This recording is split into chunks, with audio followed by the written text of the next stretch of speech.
All right, good evening, everyone. My name is Tony Penny, and I'm the Chief Learning Officer here at the Ronald Reagan Presidential Foundation and Institute. And I'm very excited to welcome you here to an event. We've never done an event like this here at the Reagan Library. So you are here to witness a little piece of history. We thought we have this beautiful patch of land that looks out, and it's really nice up here at sunset. And we happen to have these two very talented young gentlemen here who are desirous to play a concert for everyone. So let's put that together. Let's invite some people out. So let me give you a little bit of context for why they're here. One of the things we do in our education programs is we do a scholarship. We give away about $1 million in scholarships each year through various programs that we have. And the biggest program that we have is the GE-Reagan Scholarship Program. This is a partnership with GE, and we award $40,000 scholarships each year. This year we had nearly 14,000 students apply for this scholarship. And so those 20 scholars, the 20 recipients of that award, are here tonight. So I just want to take a second to acknowledge and congratulate our GE-Reagan scholars.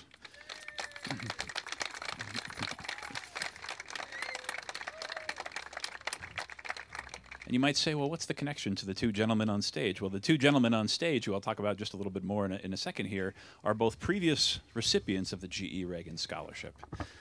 And last year, 2 years ago, Braden, and we'll talk about Braden in just a second, received the scholarship. And then last year, his brother Brock received the scholarship. And while we were talking, they said, you know, these guys are both talented musicians. What if they came back and played a concert for you? And we said, that would be wonderful. And they just happened to be doing a number of concerts, which I think they'll talk about this summer. So President Reagan, in his farewell address to the nation, asked a question. If you've ever seen the farewell address, either when it happened or watched it or read it since then, one of the amazing things for us here in the education department is the last maybe 10, 15% or so, he talks about the importance of education. And one of the questions he asks is, or he says, an informed patriotism is what we need, and are we doing a good enough job of telling our children about what America is and what she represents in the long history of the world? So in all of our programs, whether it's our scholarship programs or the field trip programs that we do or the curriculum that we develop, we ask ourselves that same question. How do we go about creating an informed patriotism? How do we support the types of students who give back to their communities, who give back to their schools? And one of the ways that we do that is by forging these scholarship programs, which we consider an investment in some really outstanding young people, but we also consider an investment in the future of this country. And every single one of the recipients of our scholarships is a civic-minded young leader. So they come from all sorts of different backgrounds. We have people who are going to be doctors, people who are going to be lawyers. And in the case of this one very talented family, a couple of people who are really, really talented musicians. And don't think that the talent in this family stops at music, because their sister just recently was named Miss Minnesota and will be competing for the Miss America pageant in just a couple of months. So whatever it is they have in the water up in Thief River Falls, Minnesota, you better go get you some. So with that, I'm going to turn it over to Brock and Braden Drevlow, who will introduce themselves. Ladies and gentlemen, it's a warm evening, and I promise you that their music will warm your hearts, warm your souls, and give you lots of warm thoughts as you head off to bed tonight. So ladies and gentlemen, L'Ambizioso Duo. Thank you, Tony. Someone had just asked me right as we were walking up if we're warmed up. I said, yeah, I'm warm. I'm warmed up. I'm warmed up. We are L'Ambizioso Duo, and I am Brock Drevlow. I am a 2016 scholar.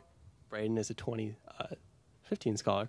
And we're both from Thief River Falls, Minnesota, and that's where we are based out of this summer. We have this, long story short, we have this grant from the Minnesota Arts Council and the McKnight Foundation in bringing classical music to more rural communities in the upper Midwest.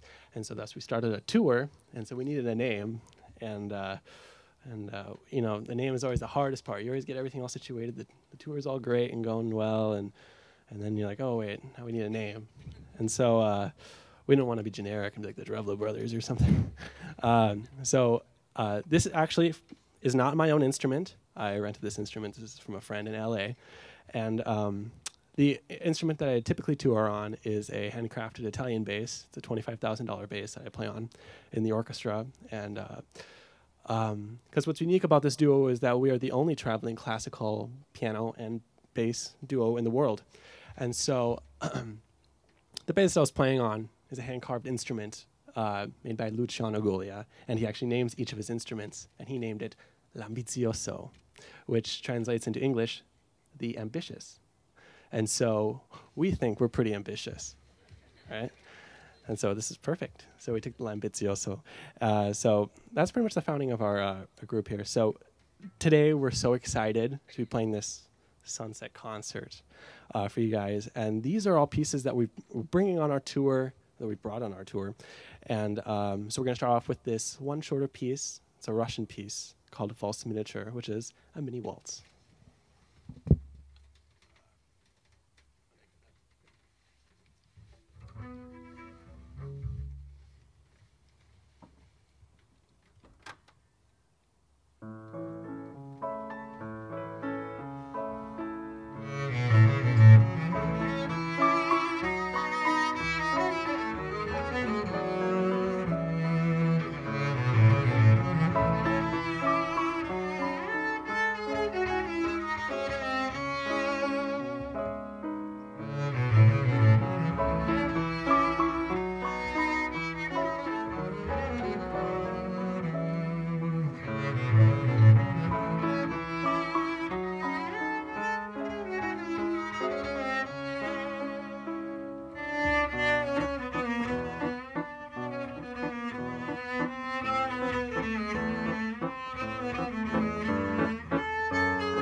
So as you can see, the bass is a lot more than a boom chuck instrument. Has this beautiful upper register that Brock likes to call the harmonics, that he can hit all these really high, beautiful notes. And so for that reason, actually, we probably have a bigger range than even the piano. Brock has more notes than the piano, actually, because he can reach all these notes way up there. And yeah. So it's pretty great. So this next piece that we're going to be playing is by the same composer. Sergei Kusevitsky is his name. He's a Russian composer. And this one is called Humoresque, which means a short, humorous piece.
All right, so a little about, because I'm sure you guys have never heard the bass sound this way before.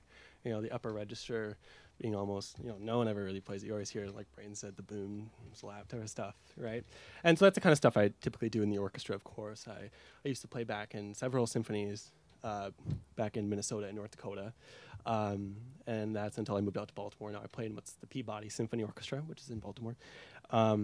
But a lot of the work I do at Johns Hopkins University is I study under the principal bassist of the National Symphony Orchestra, and that's out of Washington, D.C. And so he travels up to Peabody, and we work very intensely on the upper register and making it a solo and singing instrument. Even from an early age, I studied, because I'm from very rural Minnesota, and I studied from a cello teacher up until high school, believe it or not. And so I never been with an actual bass teacher. He claimed he was the nearest bass teacher, but his primary instrument was a cello. And so, you know how cellists are. They always want to be the soloists, right? And so I was kind of raised in that nature, being the soloist. And so this is kind of at home for me, playing all this solo music up high and making it sound like a cello. And so that's why I think so many people enjoy solo bass music. As for Braden is from Thief River Falls, of course, and he studies at Concordia College in Moorhead, Minnesota. So it's about 2 hours away from where we both grew up, where our family is. And Braden is also a classically trained pianist, very professional concert pianist. He solos around and plays the symphony orchestras around the area, and so he's always the soloist on stage with the big 9-10-foot grand piano. And so this is also kind of at home for Braden, because we grew up playing together, and since we were the most musically gifted, and so we always would spend we'd always play up until about 2 o'clock in the morning, waking up our parents at 2 o'clock in the morning, playing and practicing together. And so this next piece, Elegy, and which is pretty special to us because Ronald Reagan just right over there. This is an elegy, actually, by an Italian composer. His name is Giovanni Bottesini. And this piece, we kind of started off. This is kind of how we started our duo. We recorded this piece at Classical Minnesota Public Radio in St. Paul, Minnesota. And so this was kind of the first time that we gained some sort of reputation or fame from our playing. This was early on in high school, so we're about 14 or 15 years old. We recorded this piece, and so this is kind of what launched everything, I'd say, really. So we're going to play this for you.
That's one of our favorite pieces. In Italian, that elegy translates to eulogy, which is so befitting to be in this lovely area.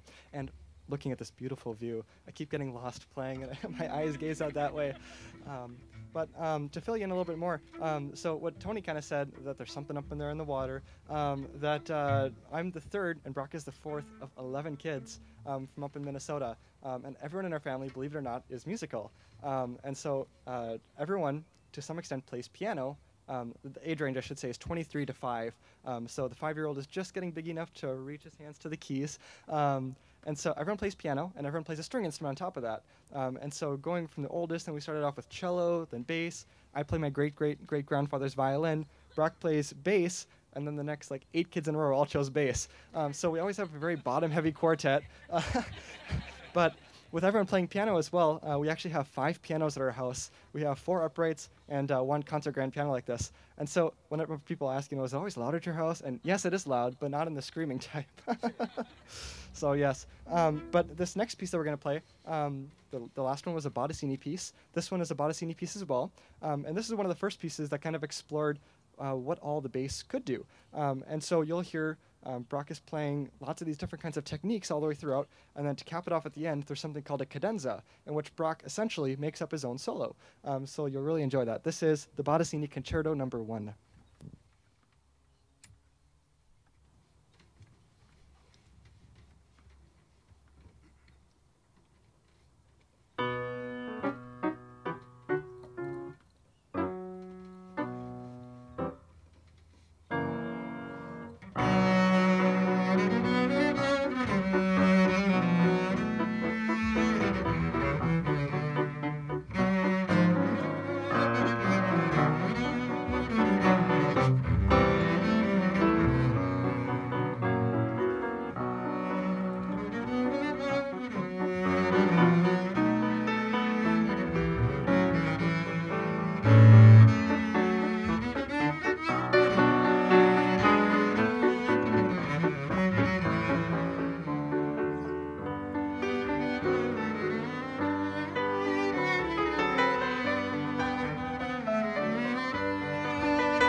So this next piece that we're going to play for you, we thought it was quite fitting. Well, I should also mention that it almost seems like Brock gets a lot of solo music, so we thought it'd be kind of fitting if I get my own little solo music.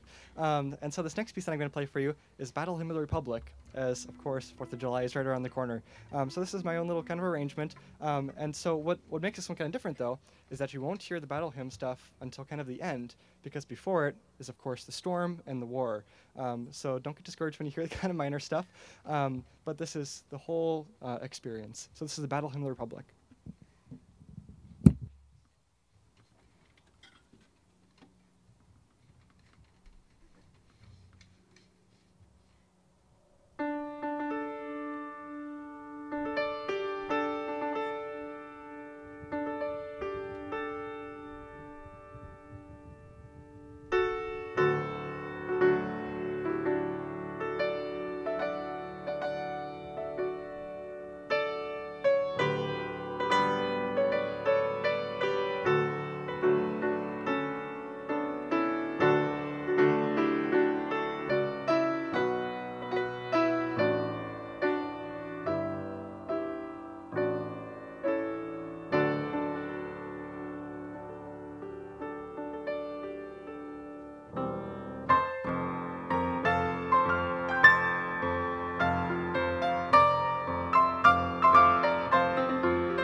Braden Drevlow, yeah.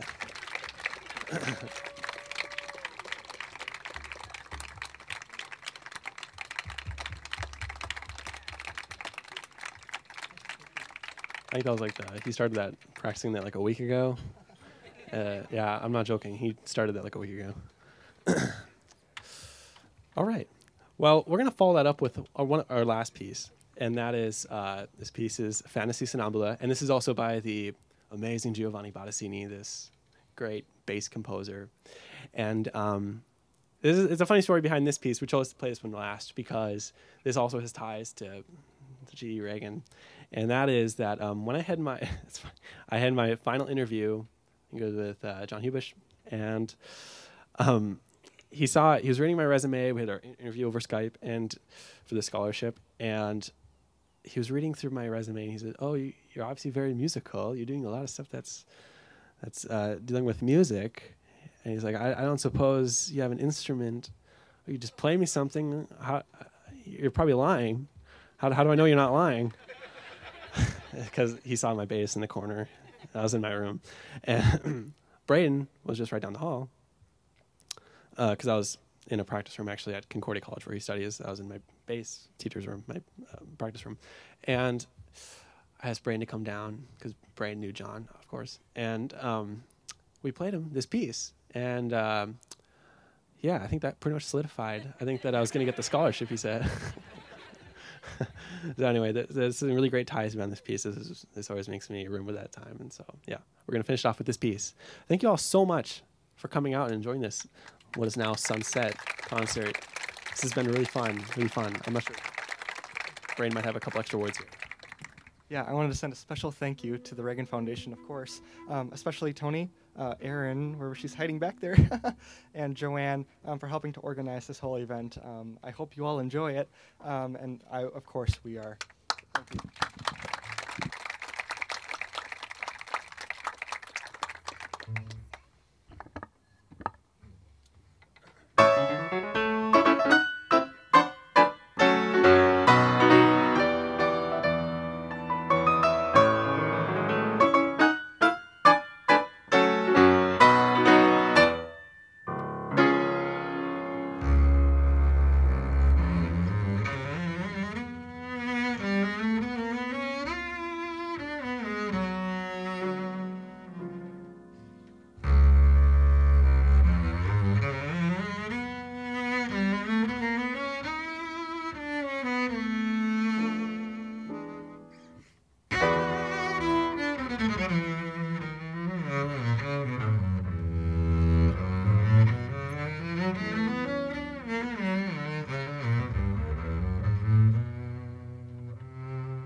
you.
If you'll allow us, we'll play one more piece. Sure, we'll do an encore, but we're going to need a little bit of help.